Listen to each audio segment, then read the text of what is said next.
OFA, which you are asking about, is an independent organization that, as reported in the press, will engage in advocacy and grassroots mobilization activities around public policy issues. It will not be engaged in political campaign-related activities.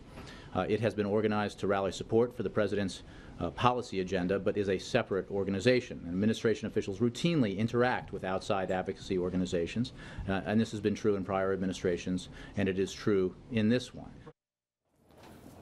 Welcome to Opinion Journal. I'm Mary Kissel. That was White House spokesman Jay Carney with a rather scripted explanation of a new group. It basically allows you to pay $500,000 for access to the president. So is this legal? We've got Best of the Web columnist James Taranto here to discuss that. James, what is Organizing for America and what's the mission? Let's start there. Organizing for America was the Obama campaign in 2012, formerly Obama for America. Then it became Organizing for America. Now it has a new name, Organizing for Action. Oh. The preposition for is the common thread. Organizing for Action is basically the Obama campaign reorganized as a corporation, what they call a social welfare corporation, under section, which is exempt from taxation. Its operations, though not its donations, are under section 501c4 of the Internal Revenue Code. This means that it in fact can engage in political activity, which Carney denies that it will.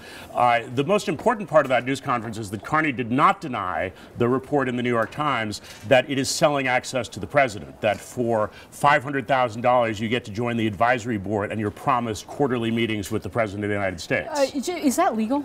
Yes.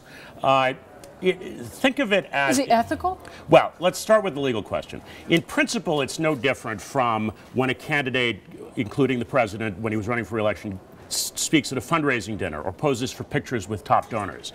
The difference is the amount of money. A candidate can only collect $5,000 some under campaign finance restrictions.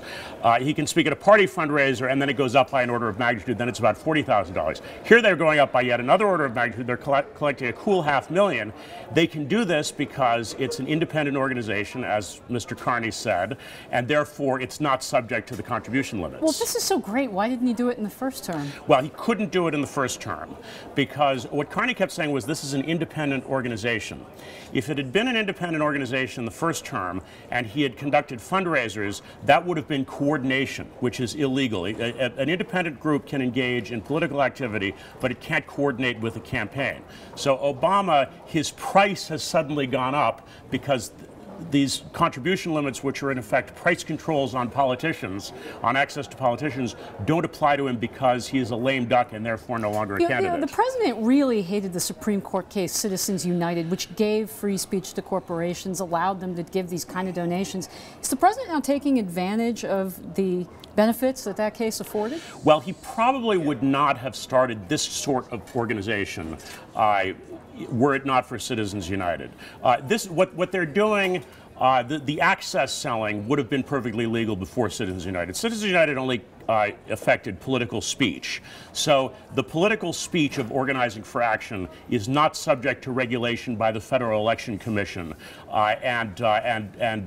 therefore, now their tax-exempt status may be in some question if they do too much political activity, but that's a separate part of the law. Does this give a big advantage to the incumbent in the White House to raise these sort of unlimited amounts of money?